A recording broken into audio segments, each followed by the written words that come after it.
మెంతులు తీసుకున్నాం.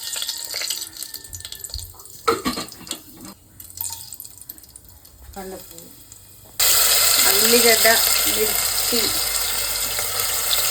ఆనియన్, మిర్చి, అద్రక్, లస్సున్, అల్లం వెల్లుల్లి ఎంతసేపు పెట్టాలి? 3 minutes వేయించండి. పసుపు వేయండి. 2 tablespoons పసుపు. 2 tablespoons పసుపు. 1 tablespoon ధనియాల పొడి. 1 tablespoon మిరియాల పొడి. వేసిన మిరియాల పొడి కాదు, మెంతుల పొడి. మిక్స్ చేయండి. మిక్స్ చేసి 5 minutes వరకు అంతే ఉంచండి. లో ఫ్లేమ్ పైన పెట్టుకోండి. 1 మిర్చి, 2, 3 3 tablespoons ఆఫ్ చిల్లీ పౌడర్.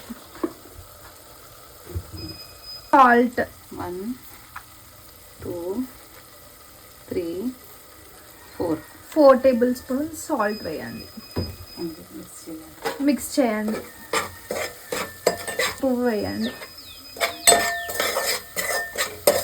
వేపాకు వేయండి.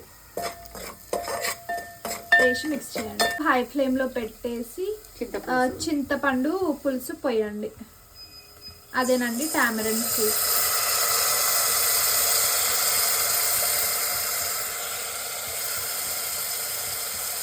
ఇప్పుడు మిక్స్ చేయండి.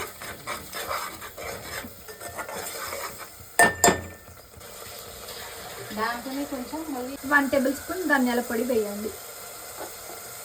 1/2 tablespoon మెంతుల పొడి వేయండి.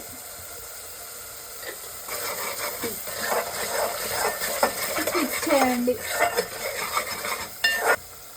ఇప్పుడు వాటర్ యాడ్ చేసుకోండి. చిన్న 1 గ్లాస్, చిన్న గ్లాస్ 2, చిన్న గ్లాస్ 3. సో తగినంత వాటర్ పోసుకోండి. ఇక్కడ మా మమ్మీ గారు అయితే 3 glasses ఆఫ్ వాటర్ పోసారనమాట. చిన్న గ్లాస్, టీ గ్లాసెస్ ఉంటాయి కదా, కొంచెం టీ. సాల్ట్ చెక్ చేసుకోండి, సాల్ట్ ఉందా లేదా అనేసి. 15 minutes లో ఫ్లేమ్లో పెట్టండి. సో ఇక్కడ మా మదర్ అయితే ఆల్రెడీ ఫిష్ వేసేసింది దాంట్లో. నెక్స్ట్ ఇప్పుడు సాల్ట్ ఉందా లేదా చెక్ చేసుకోండి. అంతే, ఇంకా 15 minutes తర్వాత సర్వ్ చేసుకోండి. Subscribe for more YouTube videos. Thank you guys. Bye bye.